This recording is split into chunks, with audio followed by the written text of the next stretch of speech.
Waalaikumsalam warahmatullahi wabarakatuh. Halo teman-teman. Halo. Apakah kalian semua hari ini sehat? Alhamdulillah sehat. Baiklah, kalau kalian semua sehat, berarti kalian siap untuk mendengarkan kami presentasi di depan ini. Baiklah. Apakah teman-teman sudah kenal dengan kami berdua? Belum. Baiklah, kami berdua akan memperkenalkan diri kami. Perkenalkan, nama saya Putri Khairunisa dan rekan saya. Perkenalkan, nama saya Nur Alia.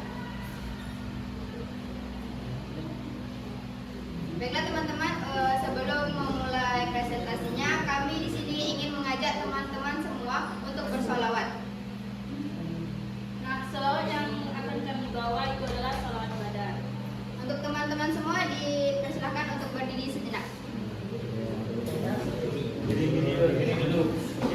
Berdiri hari. Berdiri hari.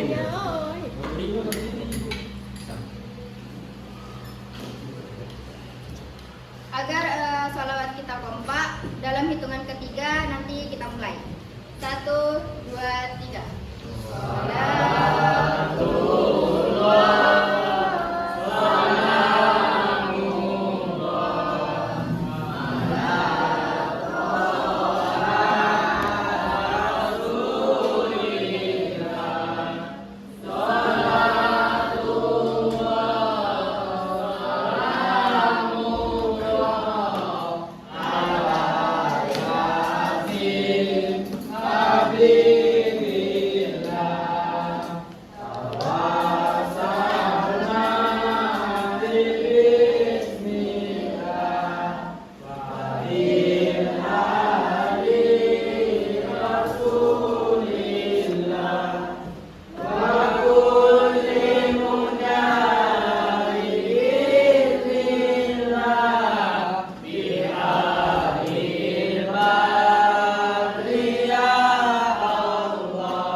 Terima kasih untuk teman-teman semua. Silakan duduk kembali. Baiklah, sebelum kami memulai presentasi kami pada hari ini, saya akan menjelaskan tentang presentasi yang Jadi, saya akan menjelaskan apa saja yang akan kami presentasi. Nah, di sini ada peta konsep yang telah kami buat, yang judul besarnya yaitu adalah ijtihad. Nah, kami akan menjelaskan materi tentang ijtihad. Yang pertama itu adalah pengertian ijtihad, kedudukan ijtihad, unsur-unsur ijtihad, dan bentuk-bentuk ijtihad. Dan sebelumnya di sini ada yang tahu ijtihad itu apa? Baiklah, sebelum kita masuk ke materi, nah di sini kami akan menjelaskan tentang pengertian ijtihad. Nah, pengertian ijtihad itu akan disampaikan oleh rekan saya. Baiklah, kawan-kawan semua, di sini saya akan menjelaskan pengertian ijtihad. Ijtihad adalah sebuah konsep dalam hukum Islam yang merujuk pada proses pemikiran dan analisis yang dilakukan seorang ulama atau ahli hukum Islam untuk menentukan hukum Islam dalam suatu kasus yang tidak secara langsung diatur dalam Al-Quran dan hadis. Ijtihad juga melibatkan penggunaan pengetahuan dan kemampuan untuk menafsirkan dan menerapkan hukum Islam dalam situasi yang kompleks dan tidak pasti. Ijtihad memerlukan kemampuan untuk menganalisis dalil-dalil hukum Islam seperti Al-Quran dan hadis, serta kemampuan untuk membuat keputusan yang tepat dan adil. Baiklah teman-teman, itu pengertian dari ijtihad. Apakah teman-teman semua sudah paham apa itu ijtihad?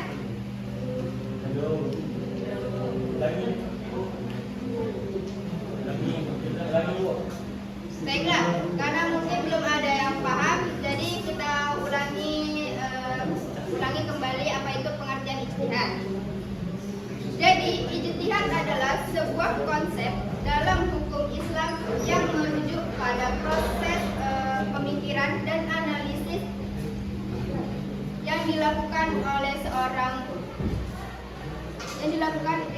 seorang ulama atau ahli hukum Islam untuk menentukan hukum Islam dalam suatu kasus yang secara tidak langsung diatur dalam Al-Quran dan hadis. Ijtihad juga melibatkan penggunaan pengetahuan dan kemampuan untuk menafsirkan dan menerapkan hukum Islam yang kompleks dan tidak pasti. Ijtihad memerlukan kemampuan untuk menganalisis dalil-dalil hukum Islam seperti Al-Quran dan hadis, serta kemampuan untuk membuat keputusan yang tidak tepat dan adil. Jadi itulah pengertian ijtihad. Apakah teman-teman semua sudah paham apa itu ijtihad? Gimana, ada yang sudah paham tentang penjelasan pengertian ijtihad? Nah, baiklah. Yang kedua yaitu adalah kedudukan ijtihad. Di sini saya akan menjelaskan tentang kedudukan ijtihad. Nah, kedudukan ijtihad yaitu sebagai sumber hukum yang keempat, sebagai sumber hukum Islam yang keempat setelah Al-Quran, hadis dan ijma, dan juga memungkinkan ulama untuk menafsirkan hukum Islam dalam konteks waktu dan tempat yang berbeda. Dan juga ijtihad membantu mengatasi masalah baru yang tidak ada jawaban langsung dalam Al-Quran atau hadis. Lalu ijtihad membantu meningkatkan pemahaman Islam di dalam pemahaman Islam dan memungkinkan ulama untuk memberikan jawaban yang relevan dengan kebutuhan masyarakat. Apakah di sini sudah jelas tentang kedudukan ijtihad? Apa saya perlu ulangi lagi? Jadi kedudukan ijtihad itu yaitu sebagai sumber hukum Islam yang keempat setelah Al-Quran, hadis dan ijma, dan juga memungkinkan ulama untuk menafsirkan hukum Islam dalam konteks tempat, waktu dan yang berbeda. Dan juga ijtihad membantu mengatasi masalah baru yang tidak ada jawaban langsung dari Al-Quran atau hadis. Nah, lalu ijtihad membantu meningkatkan pemahaman Islam dan memungkinkan ulama untuk memberikan jawaban yang relevan dengan kebutuhan masyarakat. Sudah paham? Baiklah, yang ketiga itu ada unsur-unsur ijtihad. Nah, unsur-unsur ijtihad itu akan disampaikan oleh rekan saya. Sebelumnya apa sudah ada yang tahu berapa itu unsur-unsur ijtihad? Baiklah, unsur-unsur ijtihad itu ada 8. Yang pertama yaitu mujtahid. Mujtahid adalah orang yang melakukan ijtihad, yaitu ulama atau ahli hukum Islam yang memiliki pengetahuan dan kemampuan yang memadai untuk membuat keputusan hukum.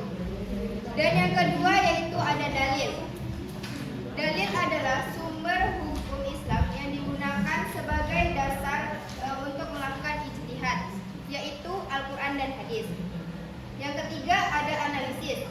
Analisis adalah proses mempelajari dan menafsirkan dalil untuk memahami makna aplikasinya dalam konteks yang relevan. Yang keempat ada metode. Metode adalah cara atau pendekatan yang digunakan dalam melakukan ijtihad, seperti qiyas, ihtisan, dan lain-lain. Yang kelima ada konteks. Konteks adalah situasi atau kondisi yang melatar belakangi masalah yang dihadapi dan memerlukan ijtihad. Yang keenam ada kemampuan. Kemampuan adalah kemampuan mujtahid dalam melakukan analisis dan penafsiran dalil serta membuat keputusan hukum yang tepat. Yang ketujuh ada keadilan. Keadilan adalah prinsip yang harus dijunjung tinggi dalam melakukan ijtihad, yaitu memastikan bahwa keputusan hukum yang diambil adil dan tidak memihak. Yang kedelapan ada kemaslahatan. Kemaslahatan adalah kepentingan umum yang harus dipertimbangkan dalam melakukan ijtihad, yaitu memastikan bahwa keputusan hukum yang diambil bermanfaat bagi masyarakat. Jadi itulah beberapa unsur-unsur ijtihad. Apakah kalian sudah masih ingat apa itu unsur Gak ada yang ingat? Baiklah, saya akan mengulangi lagi apa saja itu unsur-unsur ijtihad. Jadi, unsur-unsur ijtihad itu ada 8. Yang pertama, mujtahid. Mujtahid adalah orang yang melakukan ijtihad, yaitu ulama ahli hukum Islam yang memiliki pengetahuan dan kemampuan yang memadai untuk membuat keputusan Islam. Yang kedua, ada dalil. Dalil adalah sumber hukum Islam yang digunakan sebagai dasar untuk melakukan ijtihad, yaitu Al-Quran dan hadis. Yang ketiga, ada analisis. Analisis adalah proses mempelajari dan menafsirkan dalil untuk memahami makna dan aplikasinya dalam konteks yang relevan. Yang keempat, ada metode. Metode adalah cara atau pendekatan yang digunakan dalam melakukan ijtihad seperti qiyas, ihtisan, dan lain-lain. Yang kelima, ada konteks. Konteks adalah situasi atau kondisi yang melatar belakangi masalah yang dihadapi dan memerlukan ijtihad. Yang keenam, ada kemampuan. Kemampuan adalah kemampuan mujtahid dalam melakukan analisis penafsiran dalil serta membuat keputusan hukum yang tepat. Yang ketujuh, ada keadilan. Keadilan adalah prinsip yang harus dijunjung tinggi dalam melakukan ijtihad, yaitu memastikan bahwa keputusan hukum yang diambil adil dan tidak memihak. Yang kedelapan, ada kemaslahatan. Kemaslahatan adalah kepentingan umum yang harus dipertimbangkan dalam melakukan ijtihad, yaitu memastikan bahwa keputusan hukum yang diambil bermanfaat bagi masyarakat. Jadi, apakah kalian sudah tahu apa saja yang ada di dalam unsur-unsur ijtihad? Gimana teman-teman, ada yang udah tahu unsur-unsur ijtihad?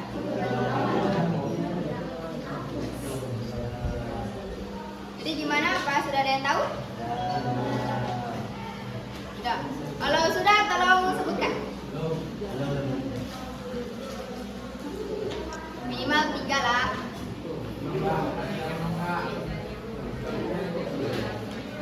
Tolong didengarkan ya.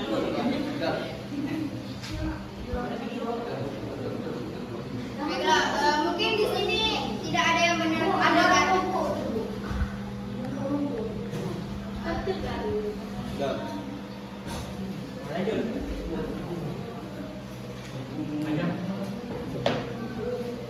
Baiklah, di sini saya akan menjelaskan menyebutkan bentuk-bentuk ijtihad itu apa saja. Nah, bentuk-bentuk ijtihad yang pertama itu ada ijma atau kesepakatan ulama. Yang kedua itu ada qiyas. Yang ketiga ada ihtisan. Yang keempat ada maslahah mursalah. Yang kelima ada istisab dan yang keenam ada uruf. Nah, bentuk-bentuk ini merupakan metode untuk menggali dan menetapkan hukum Islam dalam kasus-kasus yang tidak secara spesifik dijelaskan dalam Al-Quran dan hadis, dan juga guna mencapai kemaslahatan umat. Apakah sudah jelas bentuk-bentuk ijtihad? Nanya Bu, Ibu ini menjelaskan ini berdasarkan Google atau berdasarkan buku yang saya kasih ini? Setengah ada yang di Google, yang setengah ada di buku. Pengertian yang Imam Syaukani itu ya?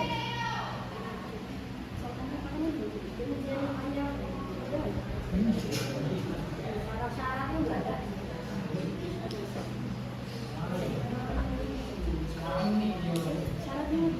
Ada.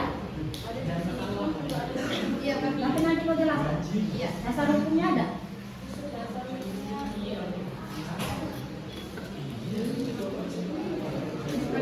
Ada. Jangan diikut di. Berarti ditambah-tambah. Iya. Nanti saya mau pulang ada.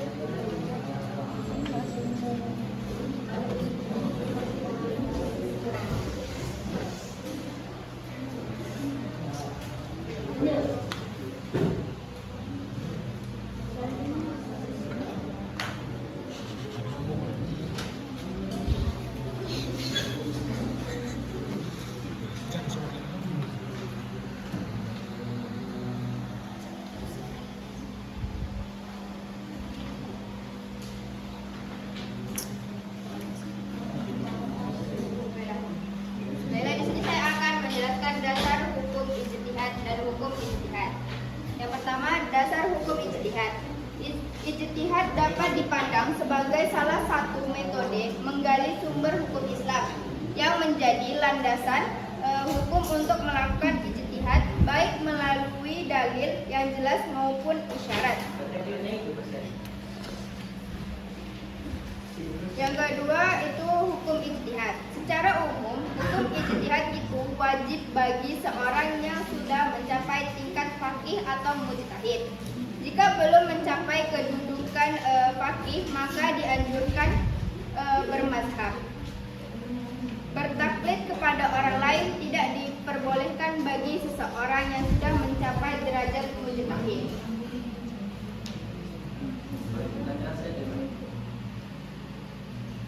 Hukum berijtihad tergantung kondisi mujtahid dan umat sekitarnya.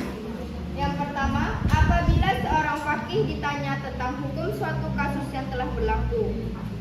Yang kedua, apabila seorang faqih ditanya tentang hukum suatu kasus yang berlaku, sedangkan ia adalah salah satunya faqih waktu itu, tetapi ia tidak khawatir akan luputnya kasus tersebut dari hukum, atau pada waktu itu ada beberapa orang faqih yang mampu melakukan ijtihad.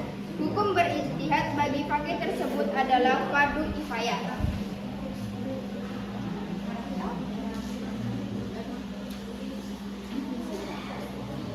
Dan juga ada fungsi ijtihad. Yang pertama yaitu adalah menemukan hukum baru. Ijtihad digunakan untuk mencari solusi hukum atas masalah-masalah yang belum ada ketetapannya secara jelas dalam Al-Quran dan hadis, seperti yang terjadi pada zaman Nabi Muhammad SAW hingga kini. Yang kedua yaitu menjaga fleksibilitas hukum Islam. Melalui ijtihad, hukum Islam dapat beradaptasi dengan perubahan dan perkembangan zaman, menunjukkan sifatnya yang luas, dinamis, dan elastis, bukan statis. Nah, yang ketiga yaitu mendukung pengembangan hukum Islam. Ijtihad berperan sebagai daya gerak kemajuan umat Islam dan instrumen untuk mengantisipasi serta mengisi kekosongan hukum dalam tatanan hukum Islam, terutama di era modern yang penuh perubahan hebat.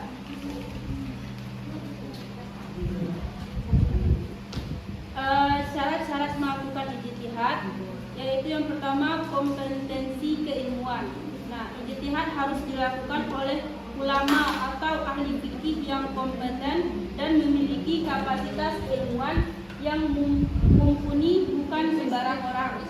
Yang kedua, ketergantungan pada sumber utama.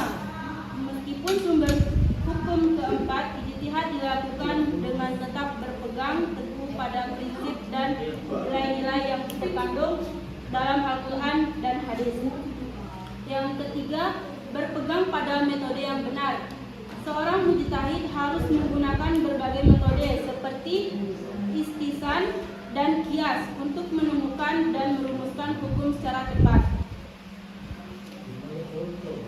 Dampak ijtihad yang pertama yaitu ada perbedaan mazhab. Nah, perbedaan mazhab, pandangan mazhab dan mazhab yang ada saat ini adalah hasil dari ijtihad para ulama, menunjukkan bahwa ijtihad adalah bagian dari proses pengembangan hukum Islam dan berkembangnya hukum Islam. Dengan adanya ijtihad yang terus-menerus, hukum Islam mampu berkembang untuk menyempurnakan ajaran Islam dan memberikan kontribusi dalam pengembangan hukum secara umum. Apakah yang di sini ada yang kurang jelas? Ijtihad. Jadi pada hakikatnya ijtihad ini ada sejak kapan? Kemudian fungsinya untuk apa? Baiklah, izinkan kami untuk berunding untuk menjawab.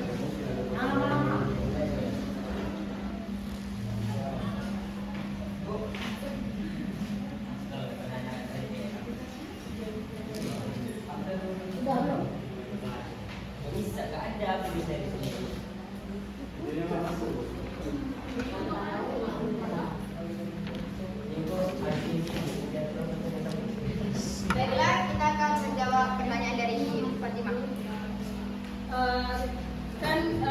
tadi bertanya, ijtihad itu terjadi sejak kapan?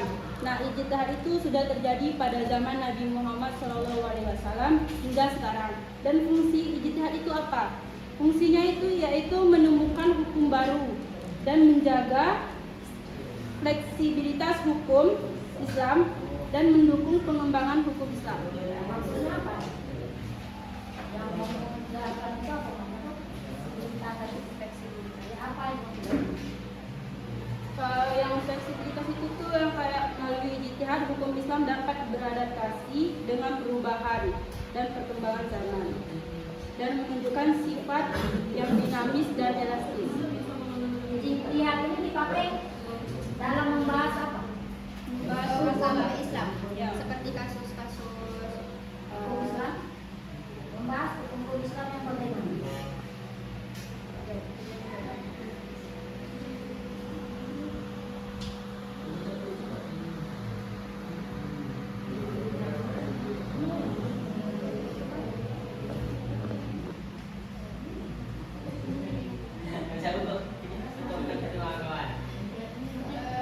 ijtihad itu digunakan dalam hukum Islam untuk suatu kasus yang secara tidak langsung ada dalam Al-Quran dan hadis. Kalau udah dari Al-Quran dan hadis apalagi dibahas? Kan sudah Al-Quran dan hadis dijawab. Tetapi itu Fatimah kan ada juga kasus yang baru, ya, yang dia tuh belum ada ketetapannya dalam Al-Quran dan hadis. Nah itu apa itu temannya tadi jawab? Menjawab kasus yang ada di Al-Quran dan hadis. Yang Ini secara tidak langsung ada di itu. tidak bisa. Kalau yang sudah ada di Al-Quran dan hadis tidak perlu dibahas, karena udah jelas. Yang ijtihad ini dipakai, setahu saya Bu, kalau dipakai itu apabila ditemukan, kan kalau misalnya kalau zaman dulu ijtihadnya kan ada Rasulullah kita tanya kan. Nah, perkembangan zaman kan Rasulullah meninggal kan. Nah, ijtihad inilah yang dipakai untuk menyelesaikan permasalahan yang tidak ada di Al-Quran dan makanya di Al-Quran dan hadis, makanya ijtihad ini bisa mengikuti zaman. Ya Bu ya? Iya. Untuk teman-teman semua, apa ada lagi yang ingin bertanya? Ya. Apakah hasil ijtihad bisa salah? Beda dengan yang bentuk baru di Apa tadi? Apakah hasil ijtihad bisa salah?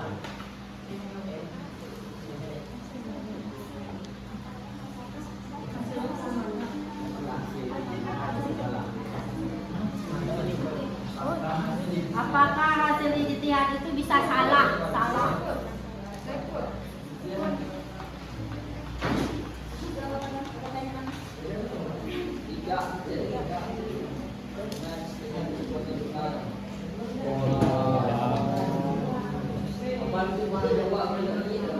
Baiklah, kami akan menjawab pertanyaan dari rekan. Baiklah, saya akan menjawab dan pertanyaannya apakah hasil ijtihad pernah salah? Ya, hasilnya itu pernah salah.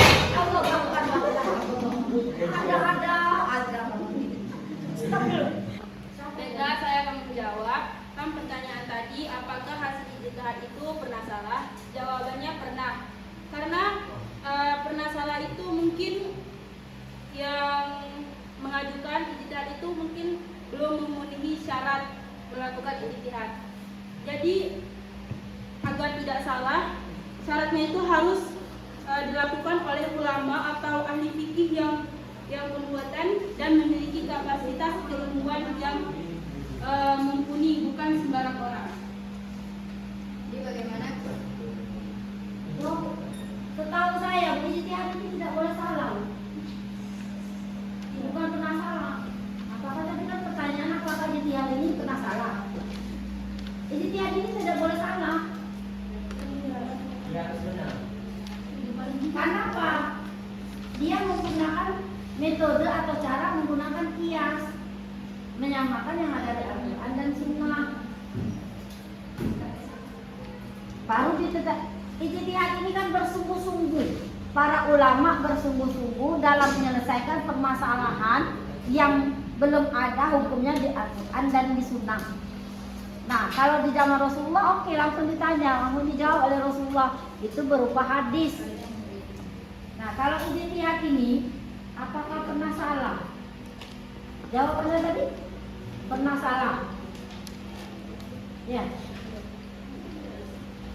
Ya, jadi nggak boleh salah karena syarat untuk melakukan ijtihad itu pedomannya Al-Quran dan hadis, menggunakan metode kias atau cara memakai kias. Misalnya kias ada macam-macam kias. Tunggu ya. Baiklah, Masih dulu. apakah ada lagi pertanyaan? Mana yang lainnya? Kenapa nggak ada yang bertanya? Aku.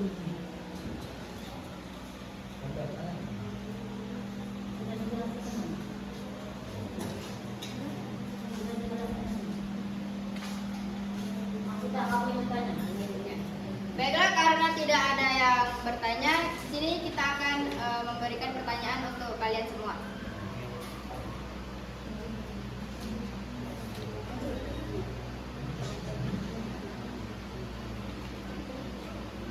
Apakah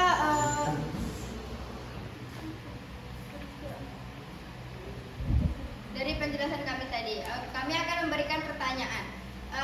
Apa pengertian dari mujtahid? Apakah ada yang bisa menjawab?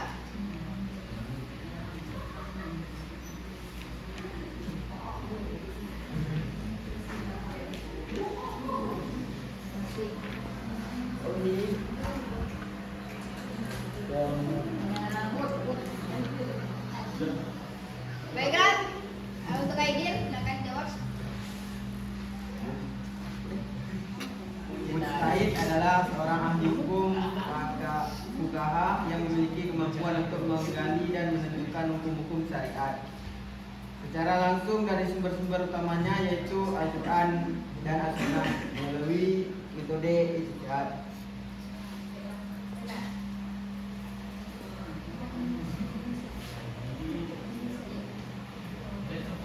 Di sini saya itu belum menjelaskan jenis ijtihad.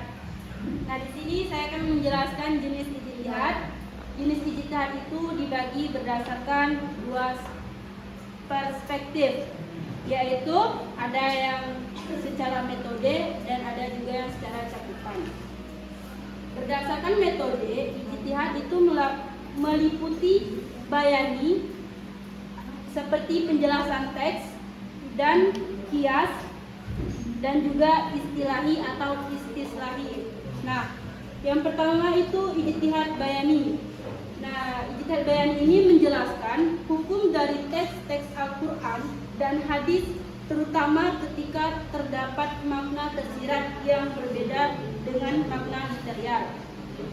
Yang kedua yaitu ijtihad qiyasi, yaitu menetapkan hukum untuk kasus baru dengan cara menganalogikan atau membandingkannya dengan kasus serupa yang hukumnya sudah ada dalam nas.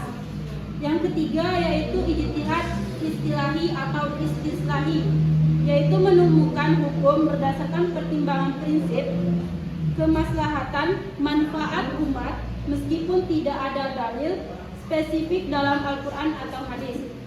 Nah, yang kedua yaitu jenis ijtihad berdasarkan cakupan. Jenis ini menjelaskan luas ruang lingkup ijtihad. Yang pertama itu adalah ijtihad kulli.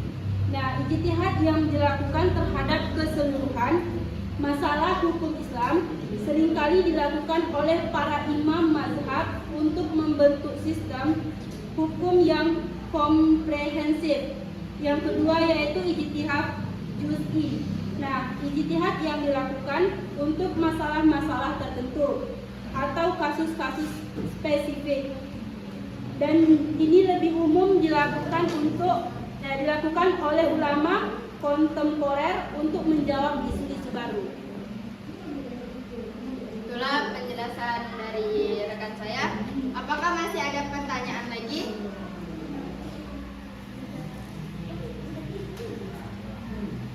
Gimana teman-teman, apakah ada yang masih bertanya?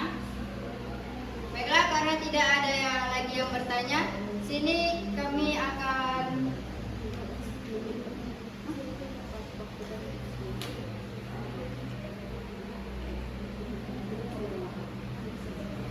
membacakan kesimpulan terlebih dahulu.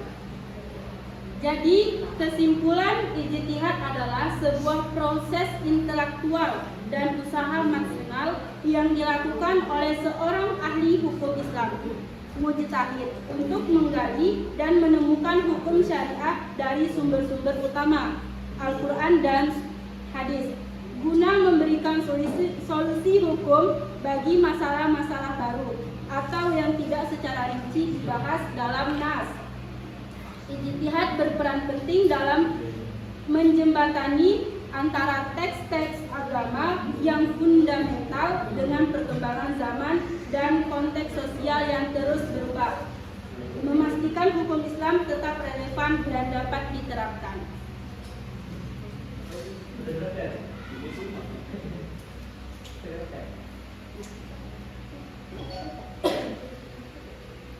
Sekian presentasi dari kami. Kalau ada kesalahan mohon dimaafkan, kalau ada yang sayang mohon diungkapkan. Budina membawa bonsai, lalu duduk memakan stroberi. Semua telah usai, saatnya kami undur diri. Terima kasih. Wassalamualaikum warahmatullahi wabarakatuh.